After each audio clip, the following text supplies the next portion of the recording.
Aggies have ruined the jalapeno. Aggies ruin everything.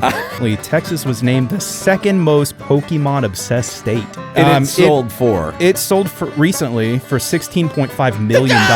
It's a piece of paper with a little cartoon character on it. Landman. Very little of it was filmed actually in the Permian Basin. What you're getting from watching that show is kind of this Hollywood mindset of what it would be. If you really wanted to experience what they do, you're going to end up in a field in the middle of nowhere. Yeehaw! Howdy, howdy, howdy, folks. You're listening to the Day Tripper Podcast. Welcome back. It's May. I'm Chet. That's Daniel. Yeah, I'm Daniel. And hi, guys. My name's Daniel. And I expected that to come I know. next. Well, yeah. Sometimes I feel like I should. My name's Daniel, and I have problems. Right. I work for a maniacal show and do all kinds of weird stuff around Texas. All right. Well, folks, it's May, and if you follow along with the Day Tripper, that means new episodes. There it is. You're better at that than me. But no, we got 5 new episodes coming at y'all this May. We do. And if I had to name them off the top of my head, I wouldn't be able to. So I wrote them down. Sonora, but in order. Oh, Montgomery. Sonora. Elgin. Yep. Palo Pinto Mountains. Palto. Just made up a town. I just made that up. Yeah. We wouldn't know. We haven't been able to go for so long. I know, right? It's like they finally opened it up. Palo Pinto, and then Goldthwaite, Texas. That's right. So they'll be on PBS and YouTube, wherever you watch. But man, what are the highlights for you?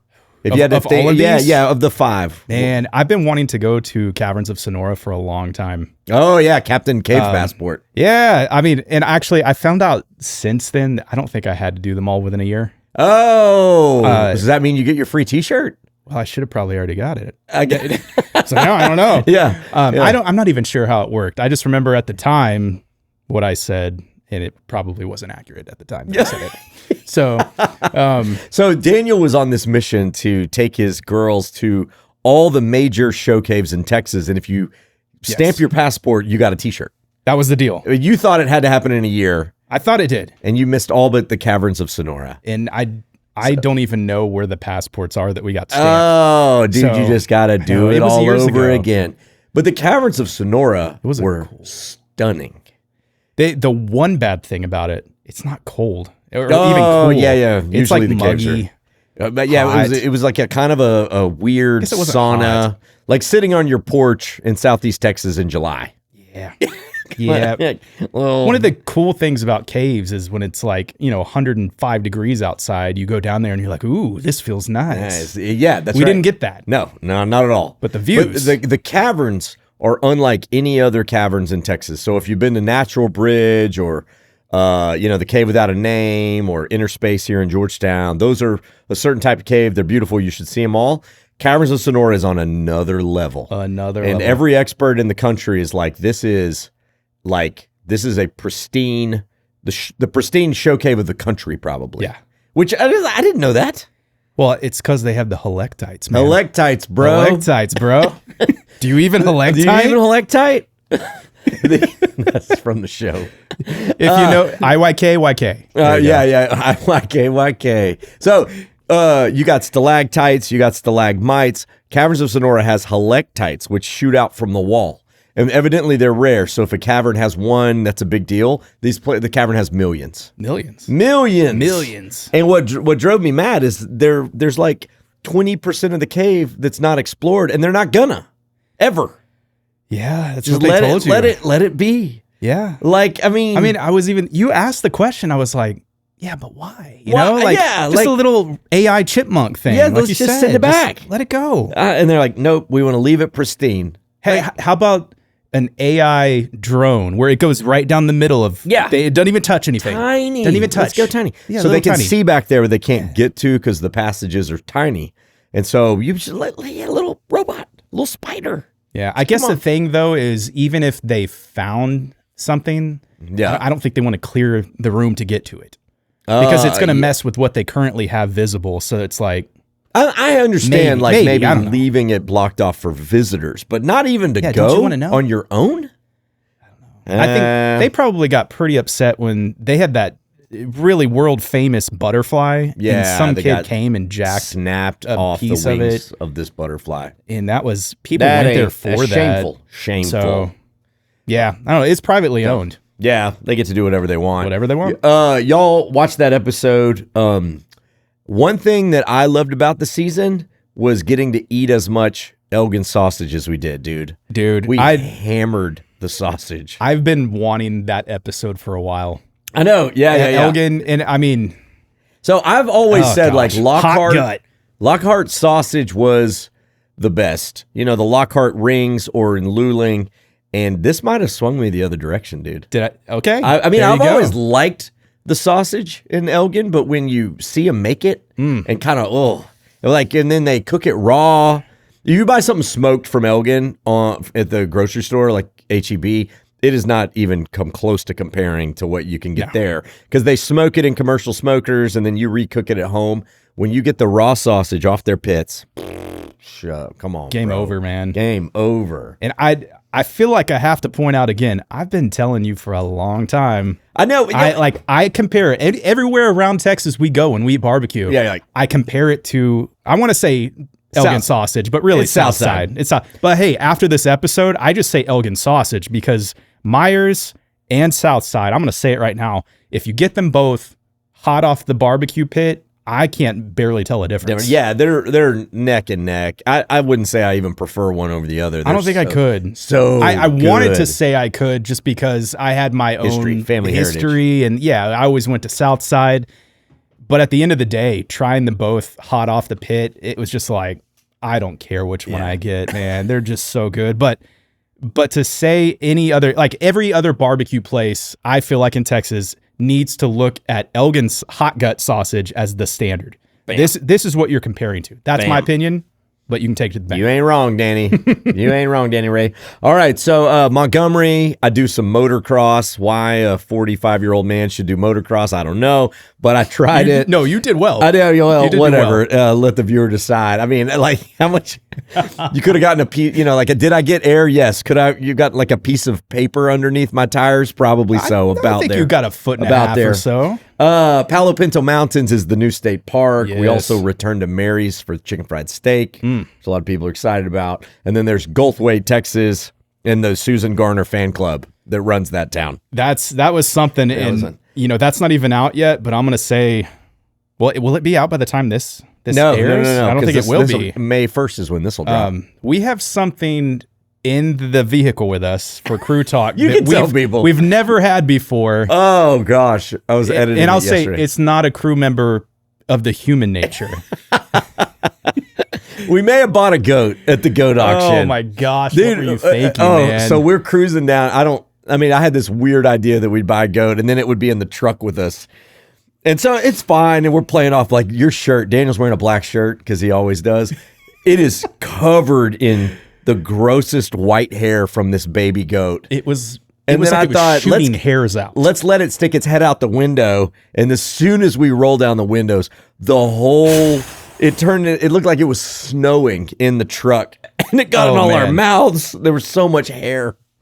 Don't ever drive Texas with a goat in the truck. Just don't do it. I mean, this is a little behind the scenes stuff, so we can talk more about it. Like I knew that he was going to buy the goat, right? Yeah. We knew we were going to do this. I thought beforehand, like, look, we need to put a time limit on this thing because I don't think it's a good idea to ever shoot animals. Yeah. We can't actually have the goat following us for 2 days. We've got limited time here, so we knew it was going to happen, but I don't think we could have ever thought just how crazy it would be. The goat was actually a good goat. It was a pretty good goat, but like crossing the street with a goat on a leash, turns out goats don't like being on leashes. No, they don't like it. And the goat did pee on Britt, luckily it was outside of the vehicle. Don't worry, Don Hewlett Chevrolet.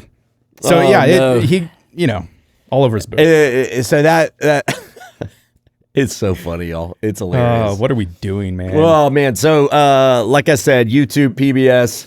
Make sure you tune in, and there's some fun ones. Yeah, people always ask, like, when are you going to run out of town? It's like, we never will. It will never happen. There's just too many good things to do. And if we do, we'll throw a goat in the truck and mix things up. Yeah, we should make our own content. All All right, let's stop. Speaking of trucks, Daniel. Yes. Our podcast is sponsored by Don Hewlett Chevrolet Buick. So we drive a Don Hewlett truck, but I've got a friend who has been a fan of a different brand, and I won't mention the brand, for a very long time. And on a whim, he went and bought a Chevy Colorado. Don't know why. Chevy Colorado, he says it's the best off-road vehicle he's ever owned. Because he'd been like an off-road brand, likes to trick his stuff out. And this Chevy Colorado, we took one down the beach in North Padre Island. Awesome. It is an awesome truck. Yeah. Because it's kind of compact, but still big enough. I mean, Chevy Colorado's bigger than Silverados used to be. It's still bigger. Yeah, it is. But that size with four-wheel drive, I kind of feel like it's the perfect size truck. I think, if you got one, that I could see you driving one of those. I've had trucks that size before. Yeah. It would be my dream to have a decked out Chevy Colorado with massive tires, like all the things, big lift kit. Yeah. Some of those 80s headlights above the cabin. The Back to the Future days. Yes. Where Marty sees like the truck going by, the four-wheel drive vehicle. Like nowadays, it would be a Chevy Colorado. That's with right. like a 2-foot lift on it and 40-inch tires. 2-foot lift. Okay, hey, you probably can't put 40s on it. Let's be honest, but still. I like it. They look awesome. They look sick. They really do. And so I'd love to go back into a Colorado at some point, but right now I've got the Duramax Diesel 1500. Such a good engine. I drove to Fort Worth, got 28 miles to the gallon. Dude, that's nuts. Crazy. Crazy in a big truck. So if you're in the market, I think it's truck month this month officially, even though it's always truck month at Don Hewlett. They got deals on everything you could possibly want to buy. So whether you're going to purchase or finance, check them out, donhewlett.com. Tell them the Day Tripper sent you. They are indeed my dealership. Okay, so meanwhile in Texas, this is when we look at some of the crazy things Texas has been doing lately and share a bit of it with you. Dan, you want to go first? I will go first. All right. So I don't know if you know this, but recently Texas was named the second most Pokemon-obsessed state in the nation. Who's measuring Well, that? and only behind California. Okay, all right. I think I know why.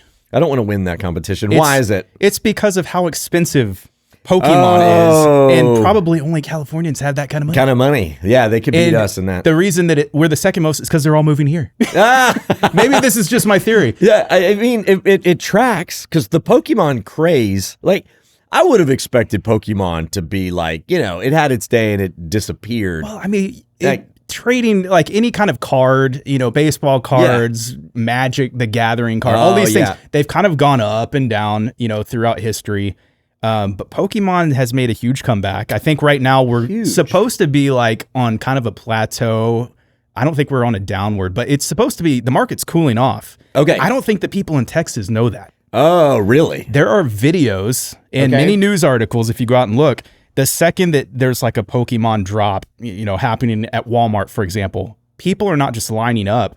Like there's just crowds of people that are showing up to buy packs and boxes of cards. What? And I tell you this too, if you look at them, nobody's really a teenager or less. Oh, and they're not kids. Teens don't have that kind of money. These are adults. No. So families and kids are being like, pushed out of this market. They can't afford it. Okay. So it's middle-aged dudes or like whatever, younger than middle, 30, 40, 50 guys. They're blowing all their money. Are they making it, are they fooling themselves to think this is an investment and if I get this big card, then I'll parlay it and I'll make all this money? Or is it, I kind of have a feeling that it's, we used to trade baseball cards football when we were cards, little, man. I've still got them all. They're worth less today than they were in the 90s. Yeah, we bought into a lie that it just wasn't a thing, I mean, you probably had some cards that were worth money, right? I mean, my Emmitt Smith collection is quite impressive. Emmitt Smith, yeah. okay. Yeah, I mean, I had a few cards that were worth a few $100s back in the day, and I thought that was crazy, but when you look at let's see, the most expensive card ever of Pokemon was a 1998 PSA 10 Pikachu Illustrator. Oh. You might know of this card. I've heard of this one. It used to be worn around someone's neck. So it sold for? It sold recently for $16.5 million. What? Let me say that one more time. $16.5 million. It's a piece of paper with a little cartoon character on it. It's so dumb. But don't you think our parents said the same thing about the cards that we had? Yeah. You got Emmett Smith on a piece of paper, A right? dude wearing a ball cap, swinging a stick of wood. It seems sillier to us because maybe we don't know as much about Pokemon, or maybe we don't know as much about, what's popular right now. Yeah. But it's still, if you kind of look at it from the perspective of like, this is art, and there is a small ROI on this. Okay. I mean, I get the gambling high that you get. Yes. Like you buy the pack for whatever, $10, you could get a $100 card. Like that's exciting. Yeah. Here's the problem though. You can't buy a pack for $10. What? No. So like the whole thing was, packs should be like $4, let's say, $4 or $5. That sounds reasonable. Well, because of this craze that's happening around the nation, but Texas being like up there at the top, you've got, people that are in their 20s, 30s, 40s, 50s going to these stores. They're buying out packs, buying out the boxes, turning around, selling them on the aftermarket, Okay. And they're getting lots of money. And so if you want one of these packs, even if a recent one, you're paying $10, $15 at just least for a pack of cards. for a pack that maybe has a 40-50% chance that you're getting anything of value. Yeah. And when I say value, I'm talking about baby. $1 for a card. Oh gosh. Like roll them dice. It's not good odds. And my daughter was wanting to get into this recently. Well, so my son is too. I've got a 7-year-old. He had a Pokemon birthday party. Yeah. Like this is where he's at. But he's mostly just looking at his big brother's cards. Yeah. Yeah. And he was given a shoebox full of cards that he likes. And if you just want to get cards, you know, like you can go to places and get them pretty cheap. But if, like you said, if you want that high of like, I'm going to open this pack and I got a chance to get $100,000 card. It's probably not happening. Oh man. And that's the worst part. My daughter wanting to get into this recently. I mean, I was like, you're just years behind where you should have gotten into it. But I went in and bought a pack with her at the same time, and we each spent $15. So she had $30 worth of packs, got 2 packs. Yeah. And I think she got like maybe $2 or $3 worth of cards. I don't even know if it was that much, to be honest. It was. I tried to be like as optimistic as I could while she was opening them, but I think after opening those 2 packs, she was like, "I don't know if I want this anymore." Oh, gosh, it's too expensive. I believe it. Or so we're buying cards. We're spending the night outside of Walmart. Are we playing Pokemon Go? Is that still a thing? See, I don't even know if people care about the game. Pokemon Go for a little while. With Pokemon my son. cards are actually a game. This is a game. Do people who forget knows how to play it? Do people play it? I guarantee Logan Paul didn't play it. Yeah. Does that actually? Pokemon I don't know that. He Illustrator, does that like beat everything? He could walk in and win every tournament. I don't know. I don't know enough about it. I don't know if that was a playable card. Okay, but I bet you 90% of the people that collect don't play the game. I tried once. It was way too complicated. Maybe I didn't like Magic the Gathering. That was another one. It's like, this is a Yeah. game, but people are just wanting to get the expensive cards. It's collectible. But I do remember people playing Magic. Yeah. The band nerds would play Magic. No, I'm just kidding. I had friends. I had a lot of Send friends. all emails to Ched I at had plenty of friends in band. But my friends that played Magic, we did make fun of them for being nerds. Oh my gosh. But they wore it like a badge of honor. Oh, of course. I did have Magic cards in middle school as You still have them? Are they worth some money? I will say this. I had a massive collection of baseball cards. Okay. That was my biggest collection. I had multiple collections because I just was always looking for, like you said, the high of getting the big thing, the chase. When we had our now oldest daughter, it was 17 years ago or so, I actually traded every card I had and got a car.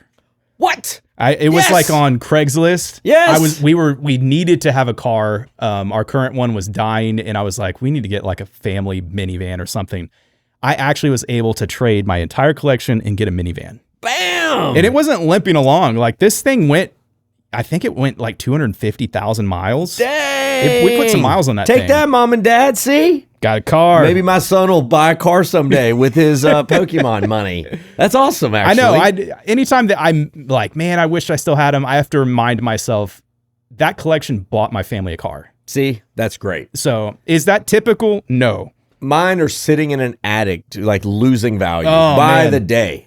Because they were part of that junk wax era in the 90s where they overproduced cards. So like everything I thought was rare, turns out every dude my age has 5 of them, just like I do. For sure. You would go through the Beckett magazines and look at the value constantly. Dude, I loved getting Beckett. My Beckett magazines had wrinkles galore because I would just be constantly looking, opening packs. But back then you would get like $3-4 for a pack. That's true. And you can make some money mowing some yards and then go buy a few packs. I remember riding my bike to the card shop. Yeah. Going in, staring through the glass case, like, man, if I had $20, I could get that Upper Deck Emmitt Smith Stadium Club. See, and unfortunately, kids nowadays just can't know what that was like because they can't afford it. Oh, you could have $15 and it'll buy you one pack that'll give you like $1. Maybe. I ain't playing that game. It's too expensive. So, anyways, Texas, I guess good job. You know, I'm a little disappointed. You're kind of stealing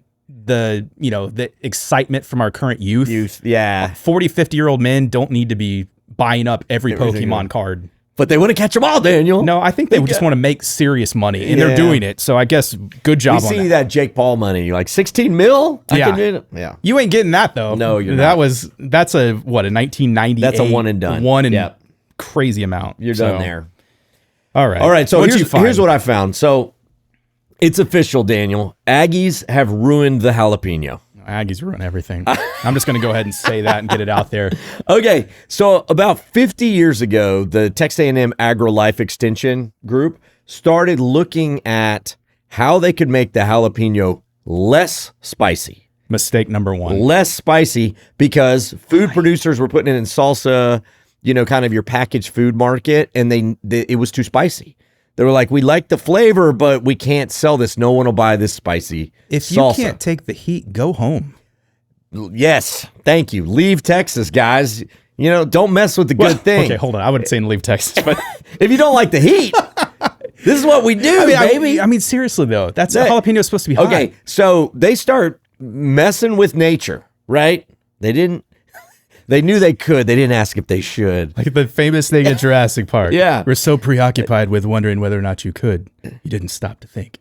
Should you? Yes, exactly. That might not be it exactly. But that's close enough. Okay, so in the 80s, they come out with this TAM, Texas A&M, mild jalapeno. And then, to make it worse, they come out with the sequel in the 2000s. And this thing has only plummeted in spice level.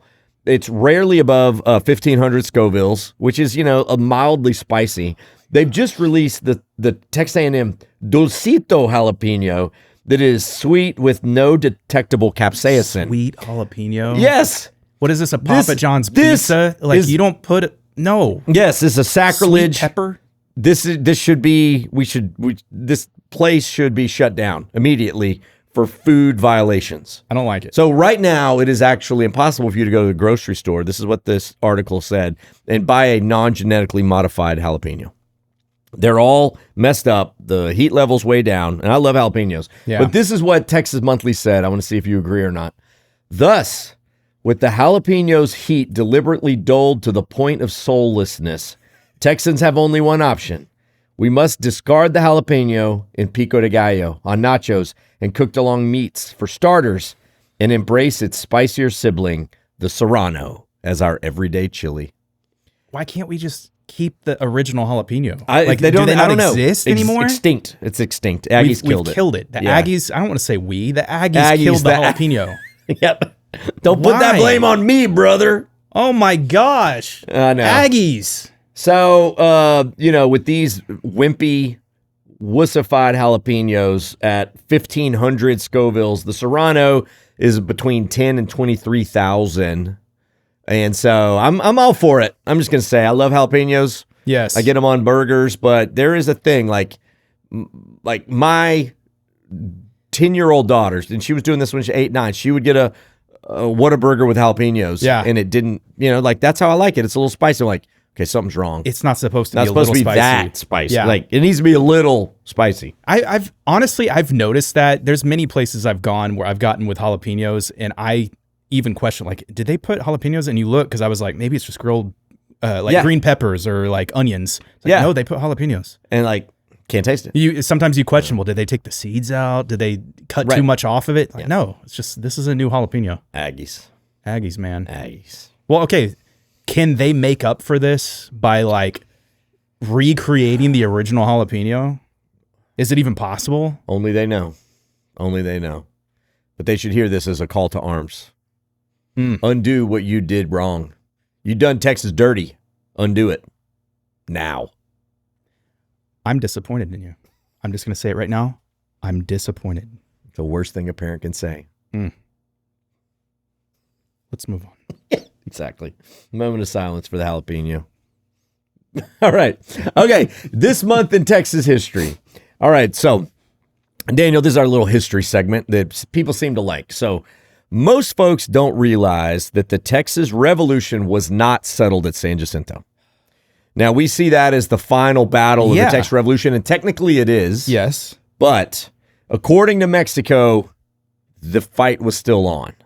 And they spent the next decade trying to retake Texas. But at a minimum, they disputed the border of Texas. So we claimed it went all the way to the Rio Grande. They said it stopped at the Nueces. But if they had their way, they would have retaken the whole thing. They never actually ratified the treaty that Santa Anna signed on the battlefield. And so they thought, this is far from settled. We, as a country, were broke. We had a very small military. And so we had no choice but in the 1840s to call in Big Brother. Big Brother! And so that's when the United States of America came in, brother. Which leads to what we're talking about today, this month in Texas history, the story of the Mexican-American War in its first conflict, which was the Battle of Palo Alto, May 8th, 1846. All right, so this is a full decade after San Jacinto, when the U.S. military officially came to the Texas shores and helped us protect ourselves from Mexico. And they were also bolstering their brand new state, their favorite state, still to this day favorite state of Texas. So let's go back. It's a grassy field outside of Brownsville. Yes. U.S. General Zachary Taylor shows up with about 2,300 troops. Now, this is the same guy that would later become our 12th president. Okay. Old Ironsides. He's a very grizzled, battle-worn general. He shows up and he encounters the Mexican army under General Arista with a force of about 3,700 troops. So they far outnumber him. They're almost double, and it turns into one of these artillery duels. You're on this side, we're on this side. We're firing cannons back and forth at each other. But here's where the Americans had the advantage. They had something called flying artillery, where they used a lighter cannonball that allowed them to shoot more rounds and also to move the cannons so that they couldn't shoot them back. It's a game changer. Game changer. Mexican artillery, really outdated, decades old. The Texans, yes, Americans would basically, they could see the cannonballs coming. Yeah. And then just move out of the way. Just move out of the way, which is crazy to think. I mean, these were not like the artillery we have now. Now, if you got hit, you're in trouble. Yes. But you just, oh, there it is. You just move out of the way. Yeah. So the battle goes on all day, basically ends up in a standstill. It's a stalemate. Now, the Mexicans realized this artillery was kicking their booty, so they tried to flank with the cavalry. It got repelled. There were some grass fights, but essentially we emerged at the end of that day victorious. The death count, 9 U.S. deaths, over 100 Mexican deaths killed after that battle. Mexico also had another 100 wounded. And so Battle of Palo Alto happened in May, still a historic site. It is now a national park. You can go visit in Brownsville, Texas. This is a crazy thing people don't realize about the Mexican-American War. The war went on for about 2 years. Yeah. It resulted in the U.S. forces taking Mexico City. Like, we had the country. Yeah, that's crazy to think. They were we had them captured. We went from gaining our independence to actually overtaking an entire other country. Yes, I know. We had some help. Like what? We had some help. Well, yeah, a little bit. And so, but like to think that we could have just said, well, this is ours now. Yeah. But we came up with a compromise, and as a result, we left Mexico City, but we got the entire United States of America stretching all the way to California. So we added everything from essentially some of the Indian territories, Mississippi River Valley, all the way to California. The West was what we gained.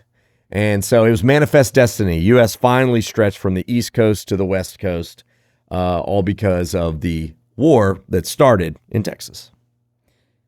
And that was also, were they helping us, the U.S., because of that Manifest Destiny? Like, I mean, do you think President Polk certainly wanted it? So he didn't just see it as an opportunity for helping Texans. It was also like, we're going to make ourselves larger and have a better chance of getting to the West Coast. Yeah, absolutely. Mexico controlled all of that. Yeah. I mean, New Mexico, Nevada, New Mexico, a lot of that was Texas, but beyond the Rio Grande, at least the way we defined it, Colorado, Wyoming, Utah, all of that, everything just that wham. way. And so there were people who said, like, no, we should take the entire continent. Man. And they decided to compromise. So, Compromise. Whatever. Just take part of the continent. That it would Crazy. be a very different future if we had done that. Crazy to see how the world would have panned out. But this was Manifest Destiny achieved, all because Texas joined the Union. And basically, it became the defining line. Like, hey, when the U.S. adopted Texas and annexed Texas, they were sending a very clear message. Yeah. Like, hey, absolutely. This is ours, and we're coming after you. No. It's really cool. You can go see the Palo Alto battlefield now. Yeah. And they actually have the cannons set up with the different colors, so you can see like exactly where the lines would be, like what it was like. Yeah. Big open field, and the massive difference between the cannons. Very different. It's crazy. If you go there without the perspective, like with everything that you just taught us, you just see an open field with some cannons in it. Yeah, you gotta. But when you know the history behind it, you're there and you're like living that history in the moment. That's cool. Pretty cool. You can like hear, you gotta use some imagination, hear the cannons, smoke. At one point there was a grass fire that blocked the sides couldn't even see each other. You imagine this big fire on the battlefield. It's very dramatic. Crazy. Cool. All right, so that happened in May, and everybody should go down and visit the National Historical Park, Palo Alto Battlefield. All right, jumping ahead, Texas Music Minute. This is something I realized we've never covered a Texas icon, the Randy Rogers Band. What? I know. We haven't? We've never featured them as a Texas Music Minute, and I was inspired to do this because the Two Step In Festival was recently in Georgetown. Yeah. And guess who stopped by the Day Tripper booth during the day? Now, I didn't meet him, but Teresa did. But Randy Rogers came by and got himself a T-shirt, which he wore on stage. He wore this on stage. Dude, my phone was blowing up. So many people. He's wearing a Day Tripper shirt. Like, how much did you pay him to do that? Like, none, zero. Randy's just a buddy. Not a buddy. I don't even know him. But he's a fan. He's best friend now. Now he is. Clearly. Best friend of the show. I should we should wear a Randy Rogers shirt on a Day Tripper episode without telling him. That's awesome. Anyway, thanks, Randy. Evidently, big Day Tripper fan. And looks like we're going to try to do some stuff together in the future. That'd be cool. Yeah, be awesome. He owns Cheatham Street in San Marcos. Oh, yeah. Which is where the Ace and the Whole Band got started. And so we'll do something with that. So anyway, we're going to feature their latest album right here on the Texas Music Minute. So this band is from San Marcos, Texas. They started making music back in the year 2000. In the year 2000. All right. Man, that's 26 years ago. That's a long time. Their 2004 album Roller Coaster really projected them up. That was their rise to fame. They've got classics, In My Arms Instead, Kiss Me in the Dark, Buy Myself a Chance.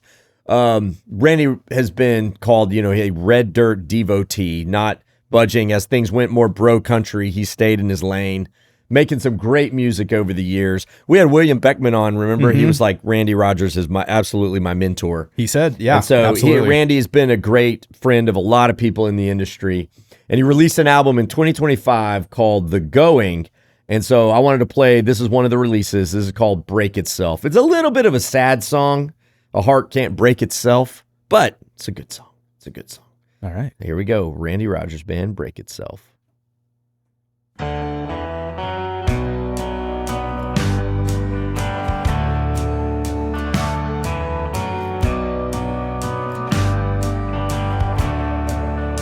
I learned the hard way what you knew all along, that I couldn't love you through a telephone. When I got back home, Really the slow. house was dark. Yeah. You left It's a slow me build. a note Then you get to the chorus and it kicks in. your car. And I know the bags don't get packed on their own. Get thrown in the back seat and drive off alone. And I know the cowboys put angels through hell. Girl, I know your heart didn't break itself. I know your heart didn't break itself. He's always been a really good songwriter. Yeah, I absolutely. know your heart didn't break itself. So y'all check it out. I was amazed when Randy played how big of a crowd. It was one of the biggest crowds. It was the biggest crowd I saw at that stage. Wow. By far.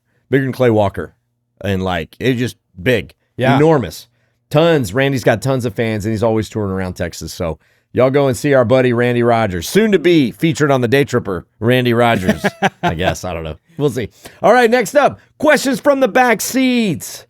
All right, so we love questions from y'all, and we put them in this little section here, and let's see if y'all can either stump Daniel and I, or maybe we've got some insight into this. Y'all need our wisdom. People can stump me. I'm stumpable. All right. I know more about camera equipment than I do about Texas. So you teach me Texas all the time. I do. Okay. Fair. Not to call you out too much, but you know, when I'm yapping, okay. When I'm yapping on the road, you've got to keep it in focus and make sure. I'm thinking about many other things. Many other things. I mean, You're not even listening literally to this wisdom. You were just talking about how the war went on past San Jacinto, and I go, wait, what? Huh? And then in my head, I go, wait, Palo Alto. Yeah, no, I you're know like, that. I've been there. Yeah, I had to think about it. Okay, so this one comes from a guy in Chicago. He's been watching since the pandemic, which is pretty cool. All right. And he says, with the popularity of the series Landman, what are the must-see sites in the Permian Basin area?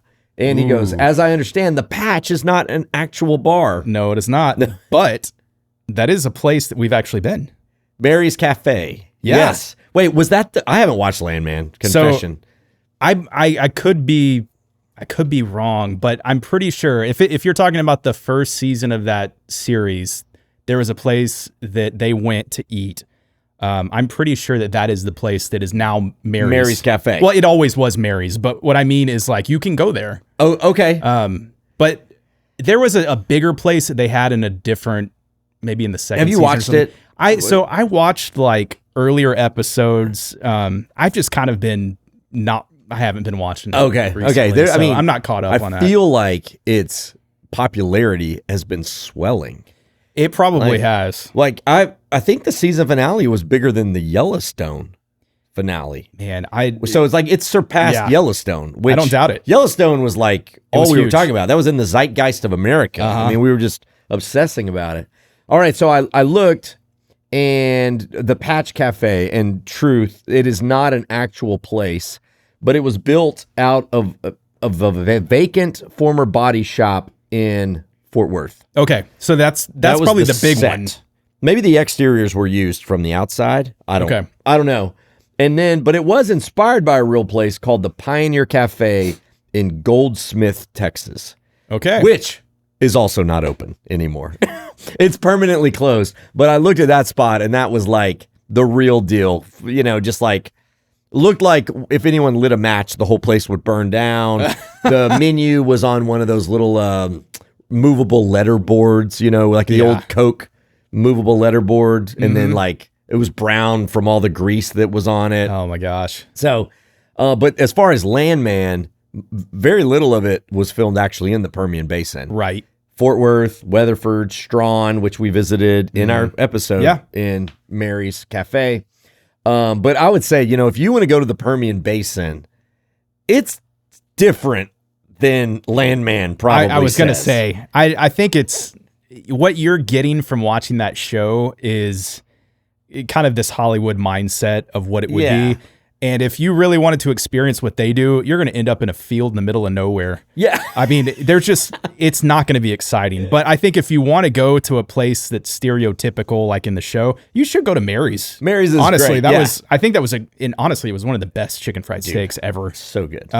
But going to Strawn is a cool place. It's not going to be like it is on Landman. Yeah, I think if you're expecting some sort of romance, like, because all that happens in the dirt or oil patch. Yeah. The majority of the show is out in the middle of an oil field, right? You know, you're talking about driving through fields with abandoned equipment in them. Like, we did do a Midland and an Odessa show. I like those a lot. Both of those really are great towns for the downtown area.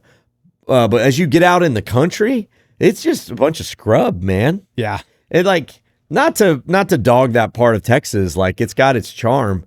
But I'd be amazed if someone came from out of town and just started driving around, you know, to Andrews and Kermit, Texas, like going, wow, this is so amazing. I mean, it's got a feel for it. Yeah. Like us, like if we went to some weird village in Scotland that felt authentic. But like authentic Texas can just mean, sometimes just means like kind of run down. Sometimes. Yeah. Yeah. It is cool. The first time you go out in West Texas and you feel like, I'm so far from any other town. I will say that has something to it. There's a few places like when you're going out to Big Bend, for example. Oh, yeah. And you find yourself where you see a sign, it might say, you need to stop for gas here. It's the last gas station for 150 miles. Or, by the way, you will have no radio communication of any kind. You will have no cell phone communication of any kind. You feel like I am paddling from one island to another. Yeah. It takes you back like decades to like how it was before cell phones. Right. And then you see tumbleweed. You do. You're like, okay, this has a feel. That has a feel. That's right. So a lot of stuff we take it for granted, I'm sure. That's true. Would be very romantic to someone. Sometimes we from see Chicago. it often. All right, here's another question. Fans of your show, any restaurant/bar recommendations for a fried pork tenderloin sandwich? And you know what? I was like, I would have never known, other than the fact that last week I ate a fried pork tenderloin sandwich. You did? I did. It was in the Salty Sow in East Austin, and it was delicious. Very crispy, like a schnitzel. Okay. You know, like a schnitzel panko batter. But they'll sell that in Fredericksburg. Okay. Auslander, I believe, has one. But Salty Sow in East Austin with like the cheese and the ham. It's like a schnitzel sandwich. Yeah. Dude, it was good. With the pickles and the German mustard. Man. That's what it's about. Okay. That's what it's about. All right, that came from the Deerbecks. And here's one that I thought, hey, I'll answer this because it'll get people excited about what's coming. I was watching a video on YouTube looking for stuff on the Frio River, and I thought to myself, I wonder if Chet's ever done an episode on the best river towns in Texas, or one that combines cities on a river, like you're traveling the Brazos, like from Lubbock to Waco to College Station, then to Houston, all on just one river, driving. Like, that's a weird episode, but I'm here for it. That's Preston Watkins. I mean, so we're about to do an episode on the Rio Frio, which is he's looking at, so stay tuned for that. Finally going to go to Garner State Park, a personal favorite of mine. And I was like, man, could we travel a whole river? Rivers in Texas are pretty long. Yeah, I know. Like, there's only a handful that you can actually stay on the river the whole time. It was an interesting concept. Yeah. It was an interesting concept. We've got a 200th episode coming up. Next season. We do. Next season? Next season? Yeah, I think it is next season. We got to find something to do for that, dude. And I'm like, maybe this is it. Or like in a day we drive all the way from Orange to El Paso or some. That's a lot. We got to do something. We got to do something. Maybe we charter a plane and just do that and fly. Yeah. Our day trip is a flight. I mean, you know, mode of transportation doesn't matter. So where can you go if you had a day? Maybe we should ask the audience. All right, have them post. This is y'all. If y'all have any ideas for a 200th episode, I know the bar was set low or high. I don't know what you would want to call it for the 100th episode. Our 100th episode was interesting. Something to be viewed. Go watch it on YouTube. But 200th episode, should it be a clip show of some of the best things? Should we do something completely new and insane? Man. Yeah, we need to come up with ideas pretty soon here. I know. We got to get this one going. I don't even know where it is in the mid-season. We'll have to figure that out. Yeah. All right. Okay. So if y'all want to send us questions, podcast@thedaytripper.com. Let's jump ahead. Fan rants and musings. All right. This is where we just, we like to hear from you guys. Get something off your chest. This first one comes in. This was something that sort of went viral on the internet. the butter in the salsa. So I said that I did some research. I didn't know where it came from. People disagreed with that, but kind of in a way. They were like, look, the butter was put on the tables for tortillas. Yes. And so this came from Artemis Moon. I'm from Tyler. I can't speak for everyone here, but we do use the butter for tortillas and salsa. I think the butter in the salsa is to combat how spicy it is, but we never put as much as you did, you crazy maniac. Oh. LOL. We just a little pica. Just put it in. Well, what the heck? I mean, you got to put it. Pico. If you're going to do it, right? I guess so, right? But we butter the tortillas, then we add the honey. That's my theory. That it was on the table for the tortillas and someone messed it up and put it in the salsa. We've heard this before. We have heard there that. There were a lot of people who said that, but Artemis Moon, again, saying it. Because I don't think we'll ever know. We'll never. It's just one of those mysteries. One of those mysteries. All right.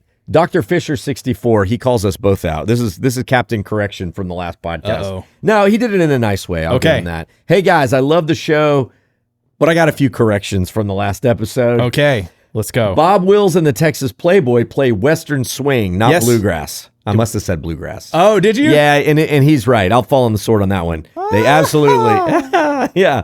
They are the king. He's the king of Western swing. The king of swing, yeah. Yep. And so that was a new genre that mixed some Tejano, some swing music, some jazz music, some country music. Bass. And he kind of like, I love Western swing, but it was a new genre that Bob Wills invented. So to call him bluegrass is really an insult. He's not. Yeah, way to go, Chet. All right. This one's on you, though. Let's go. You. It was President Ford, not President Bush, that ate the tamale with the husk on. That makes sense. Yeah. Was I even alive? I don't know. What year was that? I don't know. We need to look that up. Fact check that. Yes. Well, honestly, I believe it, though, because I didn't see this happen. Bush would have known. He'd been in Texas a long time. And that makes more sense. But in my mind, I always thought like, wow, really? Bush? Yeah, Bush? Right. So Ford. Okay. You should know better, Bush. When did? Yeah. I'm gonna look it up right now. When was Ford president? It was from 1974 to 1977. Okay. Yeah. So to answer your question, you weren't either. No. Neither of us were alive. Right. Well, he did it during his presidency. Let's see. What happened? When did Ford eat a tamale incorrectly? Thank you, Internet. If only there were a device. I know. It was in April 9th of 1976, so we just missed it.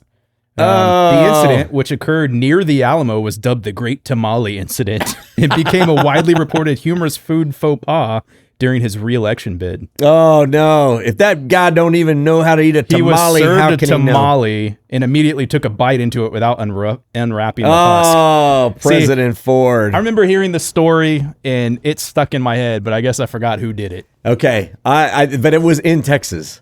It was near We the should Alamo do a thing even. where we go down and reenact it every year. I don't know. That'd be great. You know what? Next April Fools, I think that would be great. Oh, yeah. Have Hey, you guys, I eat made some tamales just here. and just bite right into it. Oh, that'd be great. That'd be great. Man. All right. And then here's another correction. He says, I lived in Tyler in the 80s and 90s. It was another restaurant, La Posada on 5th, where I first ran across putting butter on salsa, and they opened before El Mercado. So we're trying to trace this butter thing backwards. Okay. He says it's La Posada. But just because they opened earlier doesn't necessarily mean that they put the butter on earlier. They could have been two isolated incidents. Oh, that's and then that wrap your mind around I know. How in the world, other than alien intervention, would people know that divine knowledge? Yikes. That couldn't happen. That close to each other? Something supernatural going on. Who knows, man? All right, here is one. This is a good bit of feedback. It says, this is Scott McCullum. I'm in a small town known for bluebonnet fields, and we stop at a local cafe. What's your popular dish, I ask. It's some special chicken fried steak only available on weekends. I double check online, but there's no Day Tripper episode on this place. So I order this speciality CFS, assuming that I get to tell Chet all about this hidden gem. And after the first bite, I learn exactly why this cafe has never been featured on the Day Tripper. Oh, no. Chet remains undefeated. I was like, that's good. Oh, my gosh. Thank you, Scott. You know, we would never recommend a chicken fried steak that you would spend your good money on that would taste like this one. This one sounds terrible. We steer you right. I will say this too, and let this be known.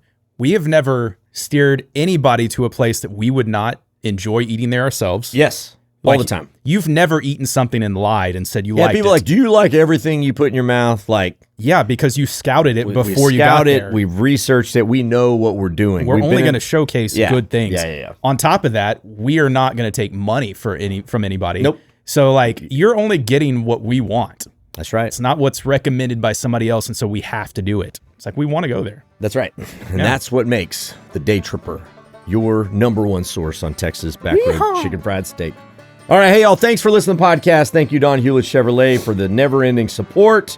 Join us next time on Talking Texas. Remember, like, subscribe, comment, do all the things. Thank you to Alex Fort, Mixmaster DJ, producing this sucker. Daniel, do the honors. I'm going to say bye. Oh, and check out this new thing. This is Preston Goes. Have you ever watched him? Oh, you've told me a lot about him. I love this. He always says, keep going. All right. Keep going. So Preston, if you're watching this, and hey, let's do something, man. Yeah, tell everybody, keep going. Keep going. Keep going. That's awesome. I do like that hoodie. I like this. All right, y'all, and vaya con Dios, amigos.